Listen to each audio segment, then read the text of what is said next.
Hi అండి. అందరూ ఎలా ఉన్నారు? Welcome back to TV Telugu vlogs అండి. నేను చాలా చాలా చాలా బాగున్నాను. మీరు కూడా బాగుండాలని మనస్ఫూర్తిగా కోరుకుంటున్నాను. మమ్మీ అయితే ఈ రోజు వెళ్ళిపోతున్నారండి. మమ్మీతో పాటు పిల్లల్ని కూడా తీసుకెళ్తున్నారు. ఎందుకంటే హాలిడేస్ వచ్చి చాలా రోజులు అవుతుంది. వాళ్ళు కూడా ఇప్పటి వరకు ఎక్కడికి వెళ్ళలేదు. పాపం వాళ్ళు కూడా మాతో పాటు షాప్ అని ఇల్లని ఇక్కడిక్కడే తిరుగుతున్నారు. సో మమ్మీ వచ్చి కనీసం నేనన్నా తీసుకెళ్తాను 4 రోజులు అంటే ఇంకా వద్దని చెప్పలేకపోయినా నేను. కానీ వాళ్ళు పంపిస్తుంటే మాత్రం నాకు ఎందుకో చాలా బాధగా ఉందండి.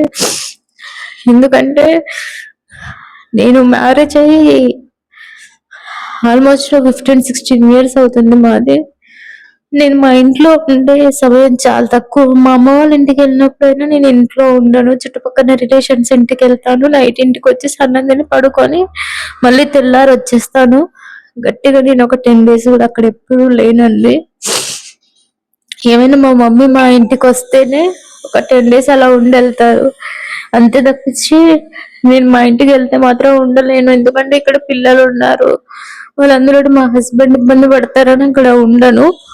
మేము ఇద్దరము వెళ్తాము, ఇద్దరు వస్తాము. సో పిల్లల్ని తీసుకెళ్తాంటే ఇంకా నేను నో అని చెప్పలేకపోయినా. యాక్చువల్లీ మమ్మీ వచ్చి వెనస్డేకి వచ్చారు.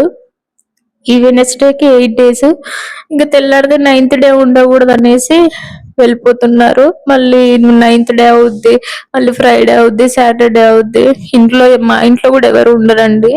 మా నాన్నే వంట చేసుకొని తినాలి. తనైతే వర్క్ చేస్తారండి. మార్నింగ్ వెళ్తే మళ్ళీ నైట్ 9కి వస్తారు. ఇంకా నా కోసం అనేసి మమ్మీని ఎలా ఉన్నాం నేను వండుకుంటాలే 4 రోజులు ఉండి రాపో, దాన్ని మంచిగా చూసుకోవాలి మనం అని పంపిస్తారు. ఎందుకంటే మా చెల్లి కూడా ఇక్కడ ఉండదు, అన్నయ్య కూడా ఇక్కడ ఉండడు.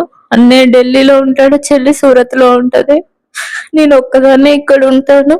ఉన్న నన్నైనా మంచిగా చూసుకోవాలనేది వాళ్ళ ఆలోచన అండి.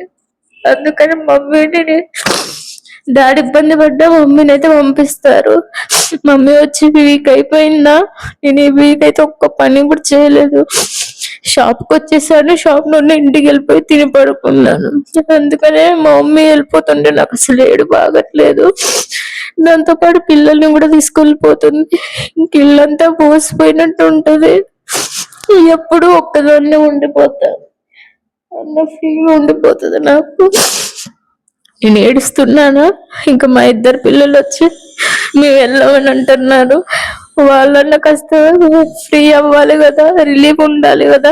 హాలిడేస్ వచ్చి అమ్మమ్మ వాళ్ళ ఇంటికి వెళ్ళని చెప్పుకోవాలి కదా. అందుకని నేను ఇంకా వద్దని చెప్పేసి పంపించేశాను. సో వీళ్ళైతే రెడీ అయ్యారండి. అందరూ వెళ్ళిపోతున్నారు. నా వల్ల ఓట్లు మా అమ్మ వెళ్ళటం. ఎప్పుడు వెళ్తే మళ్ళీ ఎప్పటికో కానీ వస్తుంది. నాకేమో అసలు కుదరదు వెళ్ళటం. సో వాళ్ళైతే ముందు వెళ్ళిపోయారు. తర్వాత నేను మళ్ళీ మా పెద్ద పాపను నన్ను తీసుకొని వెళ్ళిపోయారు. మేము వెళ్ళిన కాసేపటికి బస్సు అయితే వచ్చిందండి. ఈ వీడియో మీకు నచ్చినట్లయితే ప్లీజ్ మా ఛానల్ లైక్, షేర్, సబ్స్క్రైబ్ చేసుకోండి. థ్యాంక్